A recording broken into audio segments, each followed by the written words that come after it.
So Jenna, why don't you explain a little bit to us about Indiana National Guard, the size and scope and the mission of what our men and women are doing here in Indiana? Well, I'm very proud of the Indiana National Guard. You know, the state of Indiana is the 15th largest in population of our nation, but the Indiana National Guard, Army Guard, is the 4th largest Army Guard in our nation. And you know, I get asked often, how can that be? Well, how is it that way? Well, we're from the Midwest. We have very patriotic citizens of this state, and in each and every conflict of our nation, there's been a lot of volunteers go and serve, and with that has made us the Pentagon and the Washington can depend on Indiana to always, when they ask us to send units anywhere in the world, then we usually can fill a foxhole and send them there, and they're ready and they're prepared to go, and they do a great job. That's great. And with the scope of the work and that size of a footprint in the National Guard, what are some of the jobs, if they're not serving, if they're not being deployed, what are some of the things that our men and women in the Guard are doing when they're not drilling and they're not deployed? What types of jobs and careers do they have? Well, they have every facet. You know, we have principals, we have steel workers, we have farmers, you know, just all gamut. You know, we represent society, and there probably isn't a vocation or a job in this state that probably a guardsman doesn't have. So to that point, what role then does education play? When you look at the landscape of our Guard, how is education important to the men and women who wear the uniform? Well, to the military, education has always been important, and we have two facets of education in the military. We have what we have to do on our uniform side.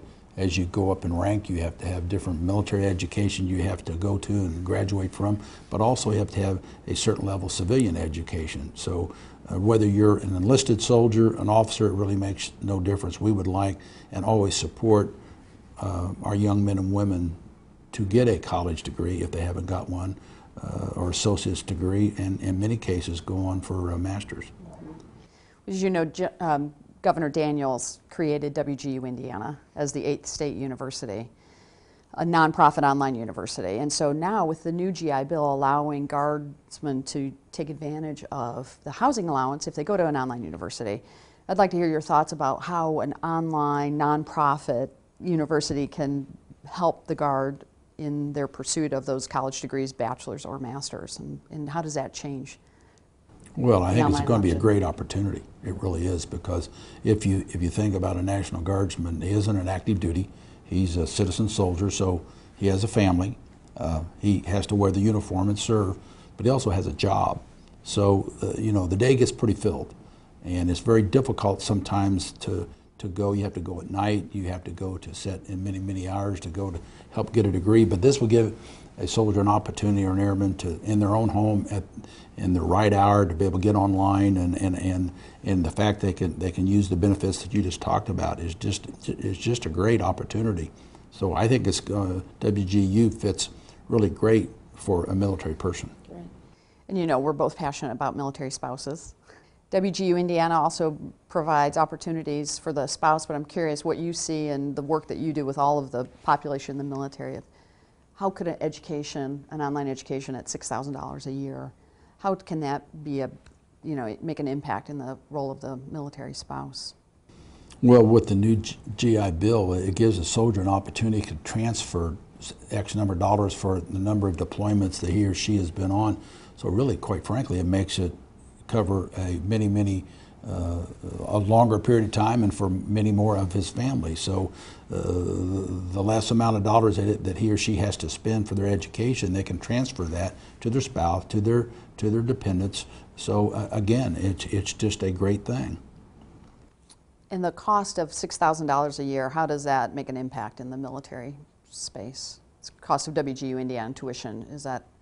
Well, I don't know exactly the figures of the others, but I know I've been informed by my staff that it's the most least expensive of all the programs. And then the other thing that we've been made aware of is the mentorship program that WGU has, where you can actually talk to the soldier, the airman, and walk he or she through how the system works.